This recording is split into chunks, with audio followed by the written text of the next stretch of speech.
Don't care for me, I understand. I totally do. I'm the guy who has told you that you cannot shop.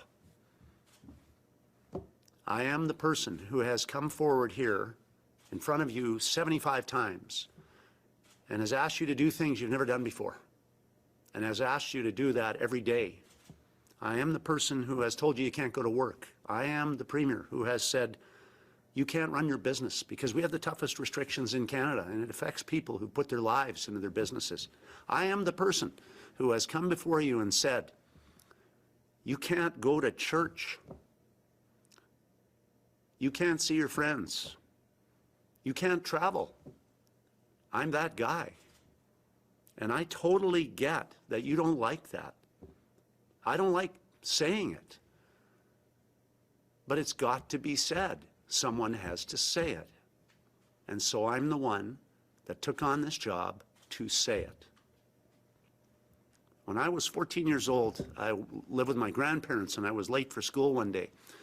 And the principal was an ex-military guy named Bill Taylor. And he met me at the door and he looked up at me because I was a pretty gangly kid. And he said something I'll always remember.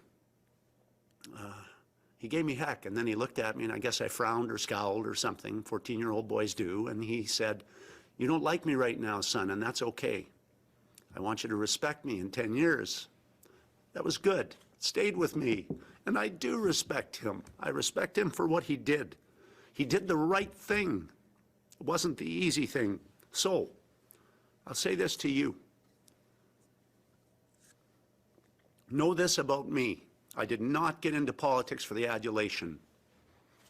I got into politics to do the right thing, try to save my town, try to help people. I do what I believe is right. I do what I believe is necessary. This is who you need right now. I am that person. I will do what I believe is right. And right now we need to save lives. If you don't think that COVID's real, right now you're an idiot. You need to understand that we're all in this together. You cannot fail to understand this. Stay apart. So I'm the guy who has to tell you to stay apart at Christmas and in the holiday season you celebrate, with your faith or without your faith, that you celebrate normally with friends and with family, that where you share memories and build memories. I'm that guy. And I'll say that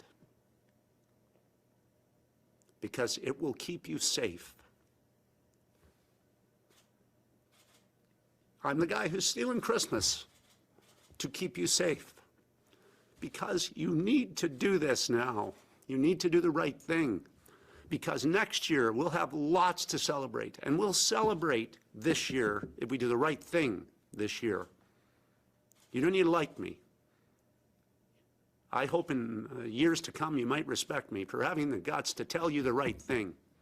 And here's the right thing. Stay safe. Protect each other. Love each other. Care for each other. You got so many ways to show that. But don't get together this Christmas. Thank you. So Brian Pallister says that he's the man who must demand obedience, which has never been done before, and he's willing to do this to protect the people with the hope that we will respect him in the years to come. So what are the possible explanations for taking this position? A. He's a wannabe tyrant with a messiah complex because the virus isn't that bad. He claims that criticism equals idiocy and virus denial. It's all fake, and he's just acting for power and political mileage. That's option A for taking this position. Option B is that he's not lying at all, and he means every word because the virus is far beyond what we and what the government knows. The virus has us by the balls, but he can't admit that publicly without invalidating his own leadership.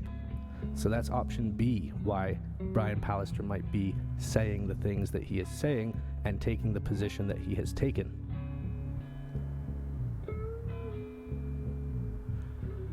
Brian Pallister is either the man who stole Christmas because he's Canada's most cynical political asshole, or the grenade that he's jumping on is far more serious than we're being told. I ask myself how he could know the future about next year and everything that we'll have to celebrate. How can he predict that he'll gain the people's respect with time? What information will we have next year? And why is he so sure that disobedience equals idiocy? Is it because he's a tyrant or because he knows something that we don't? He's asking Manitobans for something that has never happened before, so this can only mean one of two things. It's either legitimate or it's not. In the case that it is legitimate, then we may be looking at biological problems, biological threats, which is why everyone is being so secretive and demanding and serious. If it's not legitimate, then we're dealing with tyrants and illusionists who are trying to overreach in their power. There's a lot that people are not being told, hence the idiocy and the pushback. But unfortunately, now it looks as if war may be upon Canada either way, regardless of the explanations being legitimate or not. If they are legitimate, then we have a big problem with the virus. If they are not legitimate, then we have a big problem with our leadership. Either way, there's a lot that Canadians are not being told. All I know is that for a guy to steal Christmas, he has to be either a hero or a villain. And I suppose, like Brian Pallister said, time will tell. If you guys would like to support this channel or check out my music, you can do so on my Bandcamp page. You can delete the listed price and enter whatever you want, and you can also check the box, join the mailing list. So visit my Bandcamp page, rescomend.bandcamp.com.